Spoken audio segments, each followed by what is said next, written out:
नमस्कार, मैं हूं आशीष त्रिपाठी आपके साथ। आपको बता दें, चांद अब दूर नहीं।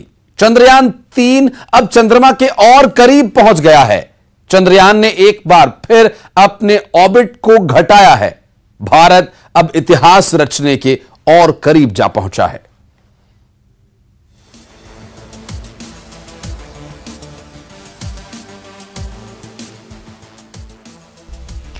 चंद्रयान 3 अब चांद के और करीब आ गया है। इसरो ने तीसरी बार चंद्रयान 3 की ऑर्बिट घटाई है। अब चंद्रयान चांद के 150 किलोमीटर बाय 177 किलोमीटर की ऑर्बिट में है। चंद्रयान 3 की अब चांद से सबसे कम दूरी 150 किलोमीटर और सबसे ज्यादा दूरी 177 किलोमीटर है। पहले 9 अगस्त को चंद्रयान की ऑर्बिट घटाई गई थी। इसके बाद ये 174 किलोमीटर बाय 1437 किलोमीटर की ऑर्बिट में आ गया था। ऑर्बिट घटाने के लिए चंद्रयान के इंजन थोड़ी देर के लिए चालू किए गए थे। चंद्रयान 5 अगस्त को चंद्रमा की कक्षा में पहुंचा था। चंद्रयान ने जब पहली बार चंद्रमा की कक्षा में एंट्री की थी तो उसकी ऑर्बिट 164 किलोमीटर बाय 18,074 किलोमीटर थी। ऑर्बिट में प्रवेश करते समय उसके ऑनबोर्ड कैमरों ने चांद की तस्वीरें भी कैप्चर की थी। चंद्रयान 3 23 अगस्त को चंद्रमा पर लैंड करेगा।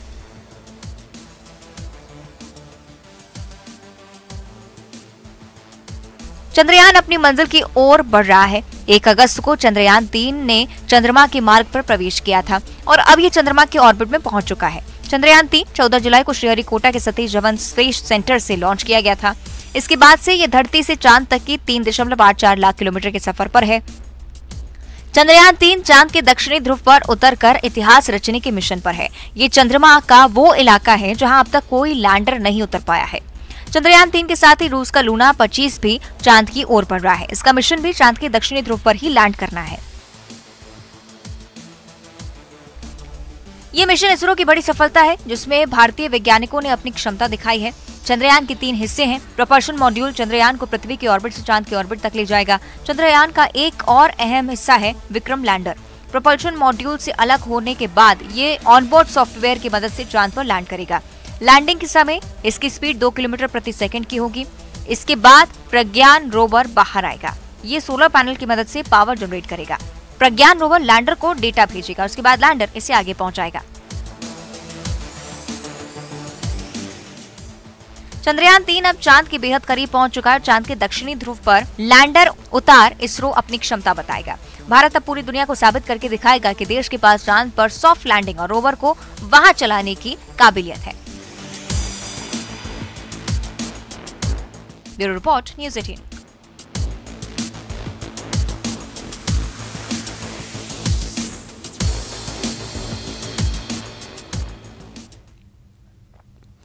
चलिए बढ़ते हैं आगे और मध्य प्रदेश में धूमधाम से तिरंगा यात्रा निकाली जा रही है। बता दें आपको, 15 अगस्त से पहले भोपाल के कोलार थाना इलाके के बैरागढ़ में विशाल तिरंगा यात्रा निकाली गई। तिरंगा यात्रा में हजारों युवा शामिल हुए। तिरंगा यात्रा की अगुवाई स्थानीय बीजेपी विधायक रामेश्वर शर्मा ने की। जबलपुर में मां नर्मदा की गोद में तिरंगा फहराया गया। यहां स्वतंत्रता दिवस के पहले अनोखी तिरंगा यात्रा निकाली गई जिसमें 2.5 साल की बच्ची भी शामिल हुई।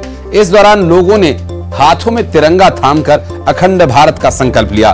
गौरी घाट के जिलहरी घाट से तिलवारा घाट तक यात्रा निकाली गई। खरगोन के महेश्वर में नर्मदा नदी में बोट पर तिरंगा यात्रा निकाली गई। पवित्र नगरी महेश्वर की नर्मदा नदी में तिरंगा यात्रा निकाली गई। पर्यटक और नर्मदा के घाट पर मौजूद श्रद्धालुओं के लिए आकर्षण का ये केंद्र रहा। आगर मालवा जिला मुख्यालय पर धूमधाम से तिरंगा यात्रा निकाली गई। यात्रा में कलेक्टर राघवेंद्र सिंह, एसपी संतोष कोरी, जनप्रतिनिधि देशभक्त यहां पर आए और नगर के प्रमुख मार्गों से ये तिरंगा यात्रा होती हुई आगे बढ़ी। और आपको बता दें कि स्कूली छात्र छात्राओं और गणमान्य नागरिकों के हाथ में तिरंगा दिखाई दिया। पुरानी कृषि उपज मंडी से शुरू हुई इस यात्रा का गांधी उपवन में समापन हुआ और खंडवा में इंदिरा सागर बांध तिरंगे के रंग में रंगा नजर आया। इंदिरा सागर बांध को रोशनी से आकर्षक तरीके से सजाया गया।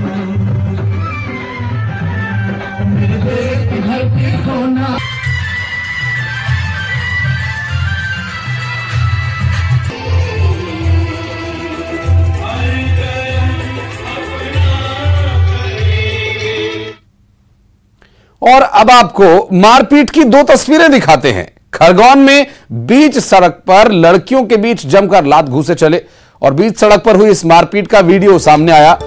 तो वहीं ऋणमुक्तेश्वर महादेव के शिवडोले में डांस करने को लेकर हुई मारपीट की तस्वीर बताई जा रही है। इस दौरान जमकर लात घूंसे चले।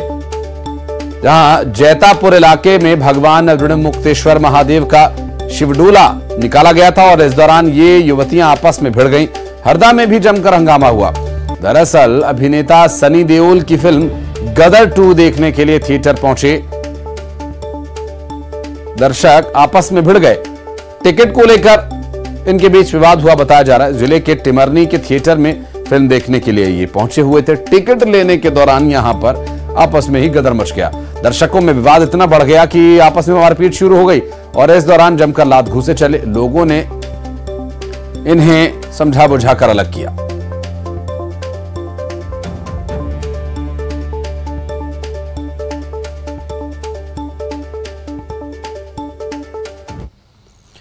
और कवर्धा से बड़ी खबर आपको बता दें, छात्रा की आत्महत्या का मामला सामने आया, जहां बीजेपी ने इस पर विरोध प्रदर्शन किया। रायपुर जबलपुर नेशनल हाईवे को जाम कर दिया।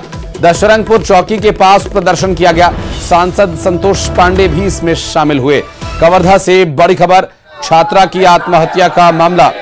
दरअसल इस पूरे मामले में भाजपा ने विरोध प्रदर्शन किया और भाजपा ने विरोध प्रदर्शन किया, जिसमें रायपुर जबलपुर नेशनल हाईवे जाम कर दिया प्रदर्शनकारियों ने।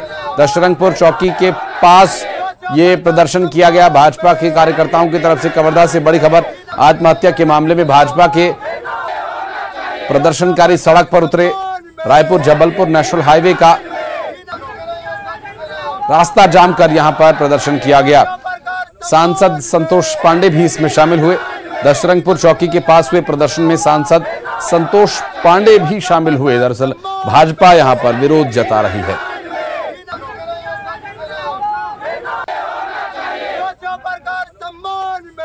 नौवीं कक्षा की छात्र जिनसे लगातार छेड़छाड़ किया जाता रहा और इसकी शिकायत स्कूल में लगातार की जाती रही। उसके पालक भी शिकायत किए, स्वयं भी शिकायत की। छेड़छाड़ से परेशान होकर के और किसी भी प्रकार की शिक्षा के प्रमुख, यहाँ के विद्यालय के प्रमुख प्राचार्य से कार्रवाई नहीं करने के कारण वो आत्महत्या कर ली। इस सभ्य समाज के लिए ये बहुत ही दुखद है और शर्मनाक है। क्या मांग है? और आज उसी के लिए आज ये चक्का जाम किए थे। आखिर ये सरकार कैसे चेतेगी? आखिर ये सरकार सड़क में बैठेंगे तभी मानेगी, जब ये नारेबाजी होगी, जब ये सब प्रकार से जिंदाबाद मुर्दाबाद होगा तभी मानेगी क्या? तो छात्रा की आत्महत्या के मामले में प्रदर्शनकारियों में और सांसद की तरफ से ये आरोप लगाया जा रहा है कि सरकार की तरफ से, प्रशासन की तरफ से कोई ध्यान नहीं दिया गया। मनीष हमारे सहयोगी इस वक्त फोन लाइन पर है हमारे साथ। मनीष, प्रदर्शनकारी क्या मांग कर रहे हैं? आशीष, इनकी मांग यही है कि जो जिस वजह से छात्र ने आत्महत्या की और जो शिकायत को लेकर उसने जो संस्था के प्राचार्य है उनसे भी शिकायत की थी। उसके अलावा जो थाने हैं वहाँ भी इस मामले को लेकर शिकायत की, लेकिन कार्रवाई नहीं हुई और इसी के चलते जो है उसने जहर सेवन कर लिया और उसकी उपचार के दौरान मौत हो गई थी। इस मामले को लेकर जो मृतका के परिजन हैं और भाजपा के जो नेता हैं, खासकर सांसद संतोष पांडे, वो इस मुद्दे को उठा रहे हैं और उन्होंने इसके विरोध प्रदर्शन भी किया और चौकी के सामने उनके द्वारा जो है चक्का जाम किया गया और विरोध जताया जा रहा है कि तत्काल इस मामले में कार्रवाई होनी चाहिए। छात्रा का परिवार क्या कह रहा है? उनका साथ तो यही कहना था कि लगातार जो सहपाठी हैं उनके द्वारा बार बार कमेंट्स किए जाते थे। इसकी जानकारी जो है उन्होंने परिजनों को भी दी थी और इसके साथ साथ जो संस्था के प्रचार है उनको भी ये बताया गया था। उनके द्वारा हालांकि समझाइश देने की बात कही गई थी कि प्रचार्य ने उन बच्चों को समझाया था कि इस तरह से कमेंट उनको नहीं करने चाहिए और उसके बाद भी उनके द्वारा किसी तरह से कोई सुधार नहीं हो रहा। वो लगातार कमेंट करते थे, उसको चढ़ाने का काम करते थे। इसी से वो काफी डिप्रेशन में थी और उनके द्वारा जो है सूचना जो है थाने में देने की बात कही जा रही थी, लेकिन कार्रवाई जो है वो नहीं हुई। इसके चलते छात्र ने इतना बड़ा कदम उठाया। इस पर स्कूल प्रबंधन की कोई सफाई? स्कूल प्रबंधन का वही कहना था कि वो भी छात्र ही थे और समझाइश उनको देने का प्रयास किया गया था, इस तरह से कमेंट ना करे, उसको परेशान करने की कोशिश ना करे, लेकिन उनके द्वारा इस तरह से सुधार नहीं होता और उन्होंने भी इसमें गंभीरता से शायद इस मामले को नहीं लिया, जिसका ये परिणाम आज देखने को मिला है। नहीं, स्कूल, इसका अर्थ यही है मनीष कि स्कूल स्वीकार कर रहा था कि ये सब कुछ हो रहा है और इसके बाद अगर इस तरह की बड़ी घटना होती तो स्कूल प्रबंधन पर भी कार्रवाई क्या की जा सकती है? पुलिस अब इस पूरे मामले में क्या कह रही है? स्कूल प्रबंधन पर एक्शन लेंगे या फिर जिनकी वजह से सब कुछ हुआ? बिल्कुल, इसमें पुलिस का साफ पर वही कहना है कि इस पूरे मामले की जांच होगी और जो भी इसमें दोषी पाए जाएंगे उनके खिलाफ जो है मामला दर्ज करने की बात कही जा रही है और पूरे मामले की नए सिरे से जांच की बात पुलिस के द्वारा कही जा रही है। FIR में कोई आरोपी बनाए गए हैं? अब फिलहाल ये क्योंकि जहर सेवन करने के बाद ये छात्रा जो है उसको उपचार के लिए रायपुर भेज दिया गया था, तो जो भी PM वगैरह की कार्रवाई है वो वही हुई है। उसके बाद जो है आज कार्य जो उनके क्रियाक्रम होने के बाद से जो परिजन पहुंचे हुए हैं, तो अभी तक किसी का नाम उसमें FIR में दर्ज नहीं हुआ है। एक छात्रा की जान चली गई और अभी तक इस पूरे घटनाक्रम में अभी तक किसी का नाम सामने नहीं आया है। स्वाभाविक है, और ये प्रदर्शन भले ही किसी राजनीतिक पार्टी की तरफ से किया जा रहा हो, लेकिन यहाँ पर एक छात्रा की जान गई है और इसके लिए जिम्मेदार लोग अभी तक पकड़े नहीं गए, जो कि एक बहुत ही दुखद मामला है। बहुत शुक्रिया आपका मनीष इस जानकारी के लिए।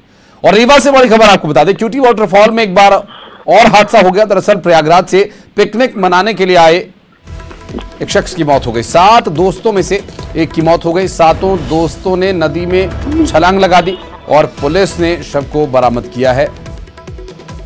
दरअसल क्यूटी वाटरफॉल में ये जो पिकनिक मनाने के लिए आए लोग थे, यहां एक शख्स की मौत हो गई और पिकनिक मनाने के दौरान यहां पर एक शख्स की डूबने की वजह से मौत हो गई। 7 दोस्तों ने एक साथ छलांग लगाई थी।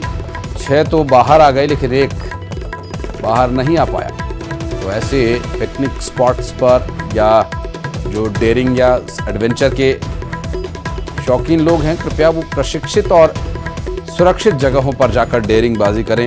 ऐसी जगह पर इस तरह के परिणाम आने पर बेहद दुखद ये घटना हो जाती है और ऐसा ही एक मामला ये सामने आया। और देवास की जेल में बंद बंदियों के लिए इस साल आजादी के पर्व पर एक नवाचार किया जा रहा है। 15 अगस्त यानी देश का स्वतंत्रता दिवस, कैदियों के लिए यहां पर एक कैंटीन शुरू हो रही है।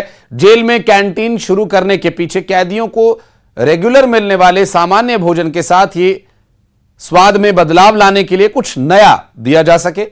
देवास जेल प्रशासन खुद ही इस कैंटीन का संचालन करेगा और यहां कैदियों के लिए नमकीन, सलाद, बिस्किट और अचार जैसी वस्तुएं उपलब्ध कराई जाएंगी।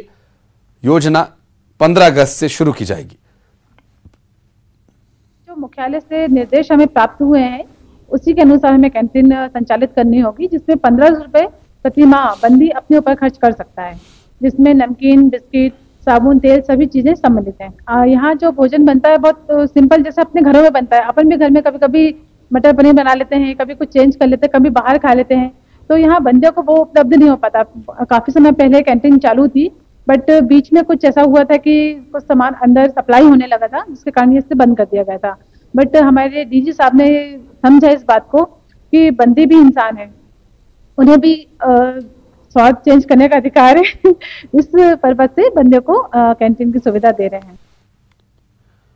और भोपाल से एक बड़ी खबर आपको बता दें, स्वतंत्रता दिवस समारोह पर राज्य स्तरीय समारोह में लाल परेड ग्राउंड में सभी जुटेंगे। दरअसल समारोह को लेकर तैयारियां अंतिम चरण में हैं।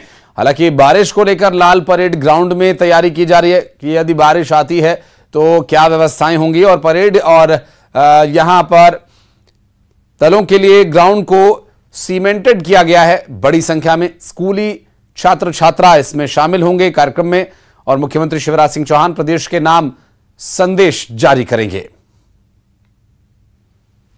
स्वतंत्रता दिवस समारोह धूमधाम से मनाया जाएगा और मध्य प्रदेश में स्वतंत्रता दिवस का मुख्य समारोह राजधानी भोपाल में लाल परेड ग्राउंड में आयोजित किया जाएगा, जहां पर जो मुख्य समारोह है वो लाल परेड ग्राउंड में होगा। और आप देखेंगे कि स्वतंत्रता दिवस 2023 के राज्य स्तरीय समारोह को लेकर जो तैयारियां हैं वो बड़े स्तर पर की जा रही है, अंतिम चरण में है। और आप देखेंगे कि जो ग्राउंड है इसमें जो थोड़ी सी तब्दीलियां हैं वो की गई हैं। सीमेंटेड जो रो है वो तैयार की गई है, क्योंकि जब यहाँ पर दल परेड करेंगे तो उनको बारिश के चलते किसी तरह से कोई परेशानी ना हो, इसीलिए यहाँ पर सीमेंटेड रो तैयार की गई है। बड़ी संख्या में जो स्कूली बच्चे हैं उनके बैठने के लिए जो व्यवस्था है वो यहाँ पर की गई। और इस बार आप देखेंगे कि बड़ी संख्या में जो स्कूली छात्र छात्राएं हैं वो शामिल होंगे। शौर्य दल के साथ साथ जो लाडली बहना हैं वो भी इस बार परेड में शामिल होंगी और CM शिवराज सिंह चौहान प्रदेश वासियों को संबोधित करेंगे। और कुल मिलाकर इस बार जो राज्य स्तरीय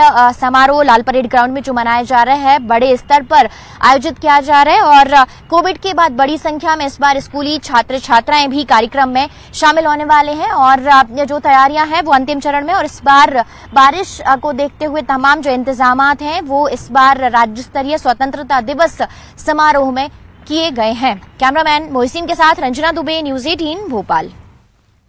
और नर्मदा की गोद में तिरंगा लहराया गया। स्वतंत्रता दिवस के पहले एक तिरंगा यात्रा निकाली गई और अनोखे तरीके से निकाली गई इस तिरंगा यात्रा की तस्वीरें आपको दिखाते हैं। देखिए यहां ये तिरंगा यात्रा जिसमें एक 2.5 साल की बच्ची भी शामिल हुई। हाथ में तिरंगा थामकर सैकड़ों लोगों ने अखंड भारत का संकल्प लिया। गौरी घाट के जिलहरी घाट से तिलवारा घाट तक ये तिरंगा यात्रा निकाली गई और बीते 15 सालों से हर साल 14 अगस्त को यहां तिरंगा यात्रा निकाली जाती है। और ये तिरंगा यात्रा कुछ अनोखे अंदाज में देखने को मिली। बीते 15 साल से जो निकाली जा रही तिरंगा यात्रा है, इसका एक अलग अंदाज यहां देखने को मिला। जबलपुर में मां नर्मदा की गोद में पहुंचे सभी तिरंगा लेकर। तो खंडवा में भी तिरंगा के रंग में रंगा नजर आया इंदिरा सागर बांध। आपको दिखाएं तस्वीरें। देखिए कितनी मनमोहक ये तस्वीर है, जहां देशभक्ति का जज्बा ये तस्वीर जगा रही है, जहां पर अलग ही और अनोखे अंदाज में एक नजारा दिखाई दे रहा है।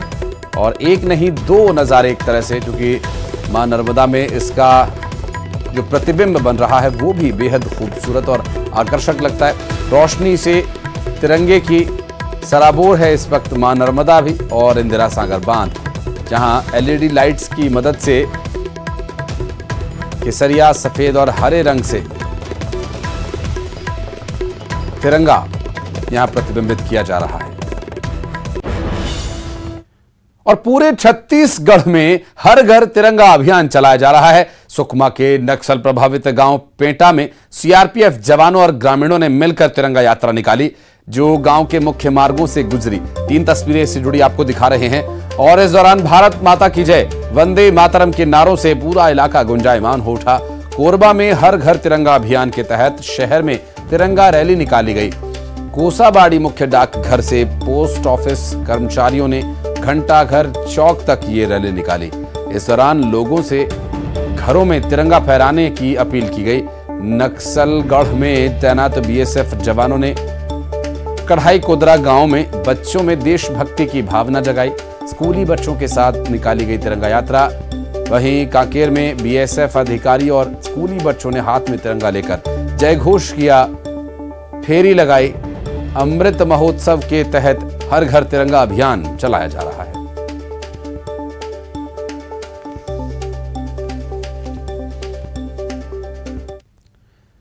कांकेर जिला मुख्यालय में जिला स्तरीय स्वतंत्रता दौड़ का आयोजन किया गया। शहर में नहरदेव मैदान से शुरू हुई इस दौड़ में बड़ी संख्या में अधिकारी, कर्मचारी और स्कूली बच्चों ने हिस्सा लिया। वहीं सद्भावना दिवस पर कोरबा में भी हजारों लोगों ने दौड़ लगाई और जिले के साथ साथ प्रदेश के सद्भावना का संदेश लोगों को दिया। घंटाघर से शुरू हुए सद्भावना दिवस पर आयोजित दौड़ में बच्चों ने, बड़ों ने, सभी ने मिलकर दौड़ लगाई। और सद्भावना दिवस पर आयोजित कार्यक्रम में स्थानीय जनप्रतिनिधि, गणमान्य लोगों ने, छात्र छात्राओं ने शिरकत की। अधिकारी और कर्मचारी भी इसमें पहुंचे। वहीं कोंडा गांव में भी 14 अगस्त को सद्भावना दिवस पर शहर के लोगों ने दौड़ लगाई। विकासनगर स्टेडियम से मैराथन दौड़ का शुभारंभ हुआ। मंत्री मोहन मरकाम के साथ शहर के लोग और पुलिस के जवानों ने भी दौड़ लगाई। सद्भावना दौड़ में प्रशासनिक अधिकारी भी शामिल हुए। सभी ने मैराथन में सद्भावना का संदेश दिया।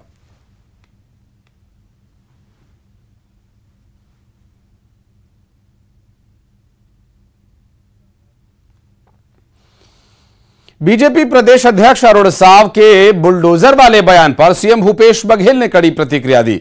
उन्होंने कहा कि हम बुलडोजर चलाने में नहीं, कानून पर भरोसा करते हैं। बीजेपी की राजनीति नफरत की है, इसलिए वे तोड़ने की बात करते हैं। सीएम ने कहा कि अरुण साव को अपने घर में देखना चाहिए।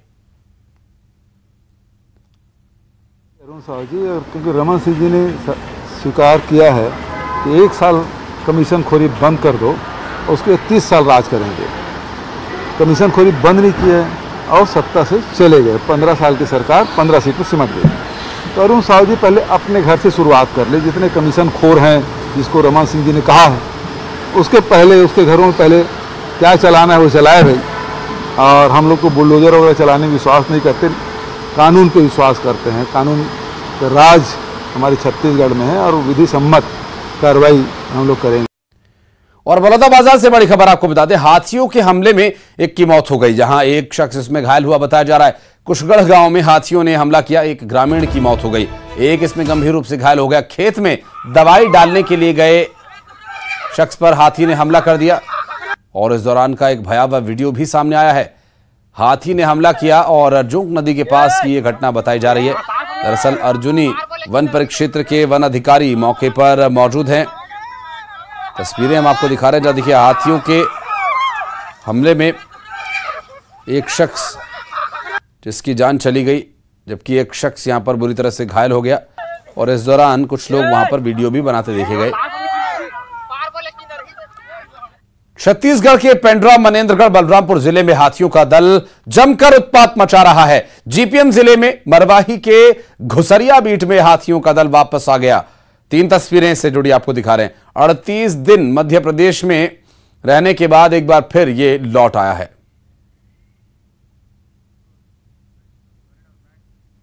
और यहां एक छोटा सा ब्रेक ले रहे हैं, खबरों का सिलसिला आगे भी जारी है।